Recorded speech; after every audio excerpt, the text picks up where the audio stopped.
प्रथमतः धन्यवाद निवडणूक आयोगाचे आणि इथल्या सर्व मान्यवरांचं की त्यांनी लोकशाही या विषयावर मुळात चर्चेचं आयोजन केलं, त्यावर गप्पांचं आयोजन केलं. कारण लोकशाही या शब्दाबद्दलही बोलण्याची सध्या परिस्थिती आपल्याकडे आहे की नाही अशी परिस्थिती आहे. ज्या मुद्द्यापासून जयश्रीताईंनी सुरुवात केली आणि ज्या मुद्द्यावर त्यांनी आपले विचार थांबवले तिथूनच काहीसं पुढे जाण्याचा मी प्रयत्न करतो.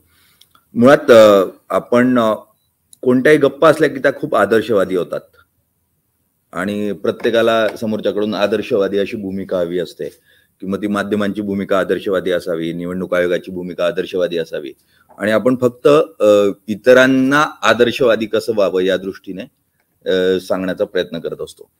काही प्रमाणावर आम्ही माध्यमांचे प्रतिनिधी म्हणूनही निवडणूक आयोगाला तो आदर्शवाद सांगण्याचा प्रयत्न करतो आणि आजच्या या गप्पांच्या निमित्तानं निवडणूक आयोग आम्हालाही आदर्शवादी कसं असावं हे सांगण्याचा प्रयत्न करतो आणि त्याच निमित्तानं असलेली ही चर्चा. मुळात बातमी कशी तयार होते किंवा बातमी का म्हणून दिली जाते हे जर आपण समजून घेण्याचा प्रयत्न केला तर खूप तांत्रिक मुद्द्यांवर नको जाऊयात की 5W1H काय असतं किंवा या दृष्टीने, पण एक गरज काय आहे, वाचकाला त्या बातमीमुळे काही त्याच्या आयुष्यात परिवर्तन घडणार आहे का आणि त्यातून त्याला असं वाटतं का की त्याचं जगणं सुकर होणार आहे. जर असं काही घडणार असेल तर ती बातमी असावी असं एक ढोबळमानानं मानलं पाहिजे की त्या बातमीचा त्याच्या आयुष्यावर परिणाम होतो.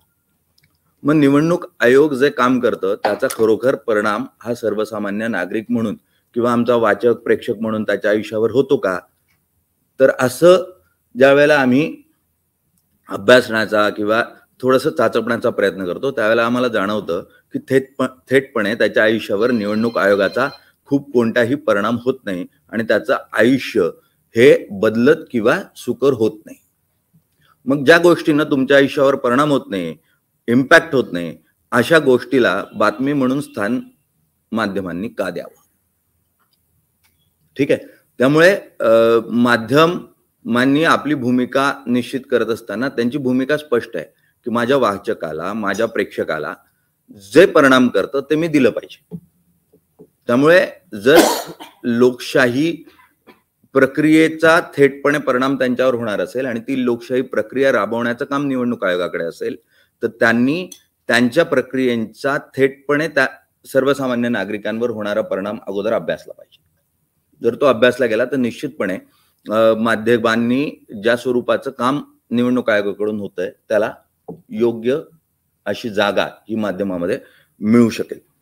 मुळात आपण काही हजार कोटी रुपये एखाद्या निवडणुकीवर खर्च करत असतो, म्हणजे मग ती विधानसभेची असो किंवा लोकसभेची निवडणूक असो, आणि काही हजार कोटी खर्च करत असताना निवडणूक ही प्रक्रिया आहे, ते एक मीडियम आहे आणि त्या मीडियमचा वापर करत असताना त्याच्यासाठी एक छोटेखानी का असो ना एक रक्कम तुमच्याकडे असते जी प्रसिद्धीसाठीची असते.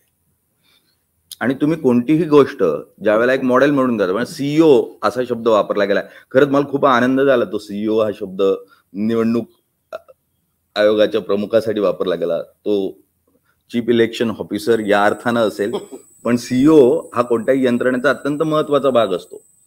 तो त्यातला प्रत्येक खर्च होणाऱ्या रुपयाचा हिशोब आणि ROI म्हटलं जातं मुळात सीईओच्या भाषेमध्ये, की जो तुम्ही खर्च करताय त्याचे रिटर्न्स काय येतात तुम्हाला.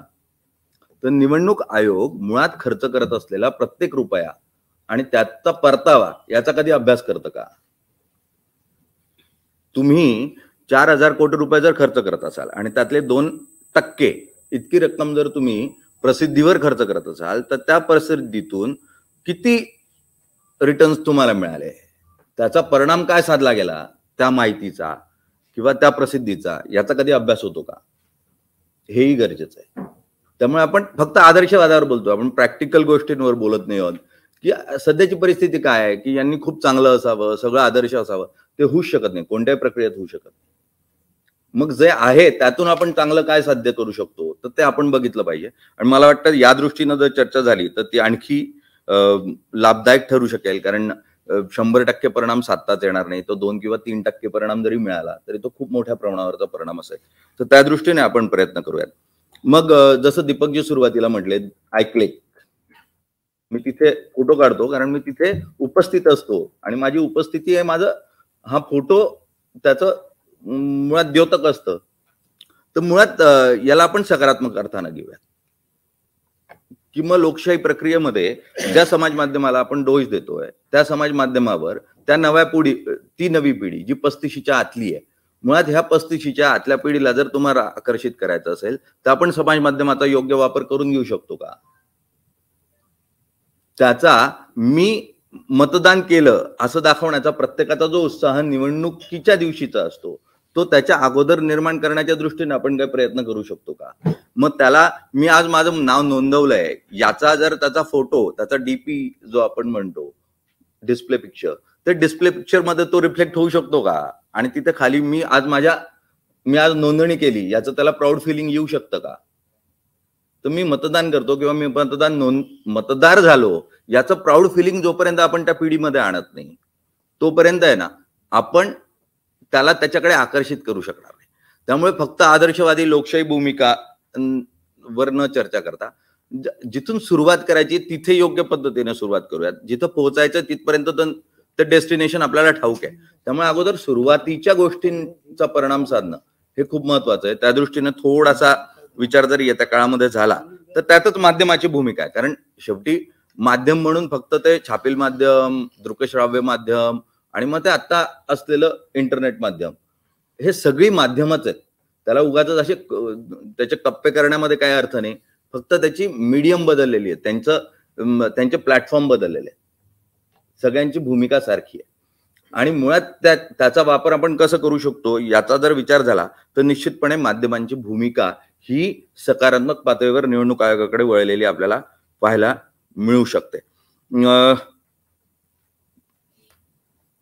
त्याचबरोबर मुळात जर सामूहिक जबाबदारी आहे लोकशाही म्हणून तर लोकशाहीच्या आम्ही अगदी म्हणजे लहानपणापासून आपण नागरिक शास्त्राच्या पुस्तकात शिकत आलो की 4 आधारस्तंभ आहे.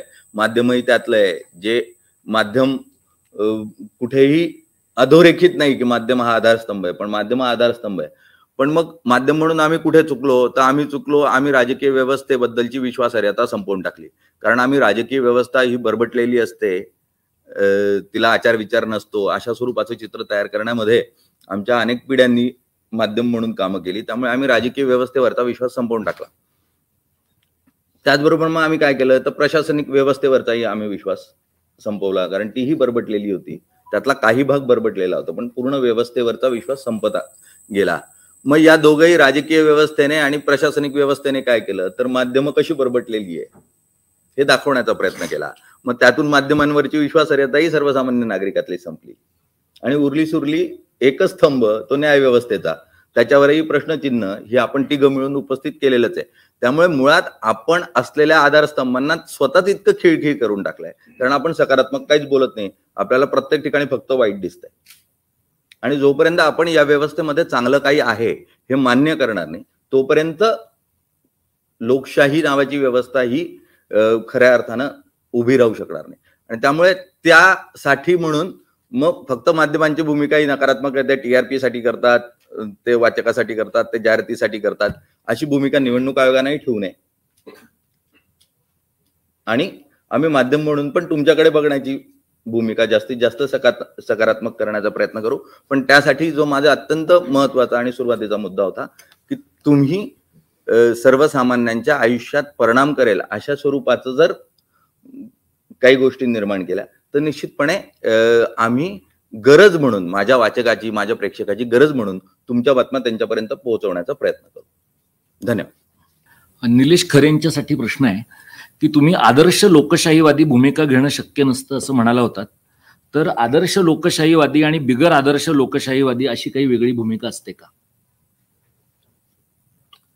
मुळात आदर्श लोकशाहीवादी भूमिका असं म्हणत असताना त्यातला मूळ अर्थ हा होता की आपण प्रॅक्टिकल विचार केला पाहिजे. सगळ्याच गोष्टी खूप पुस्तकात लिहिल्या आहे आणि त्याच कशा होऊ शकतील या दृष्टीनं त्या अंमलात येऊ शकत नाही. काही वेळेला स्थलकाल सापेक्ष अशा भूमिका घ्याव्या लागतात आणि त्या स्थलकाल सापेक्ष भूमिका घेत असताना त्यात जितकं आदर्शवादी राहता येईल तितकं राहणं हा त्यातला मतितार्थ आहे. त्यामुळे बिगर आदर्शवादी असं काहीच नसतं आणि पूर्ण आदर्शवादी असंही काहीच नसतं. त्यामुळे ते सध्या आहे त्या परिस्थितीतनं मार्ग काढणं. तर निवडणूक आयोगासमोर आत्ता जो प्रश्न आहे सर्वात मोठा, की नव्या पिढीला आकर्षित कसं करायचं, त्यांच्यापर्यंत माहिती कशी पोहोचवायची, तर ती माहिती पोहोचवण्यासाठीची म्हणून प्रक्रिया कशी करता येऊ शकते, यावर आपण चर्चा करावी, या दृष्टीने मांडलेला तो विचार होता.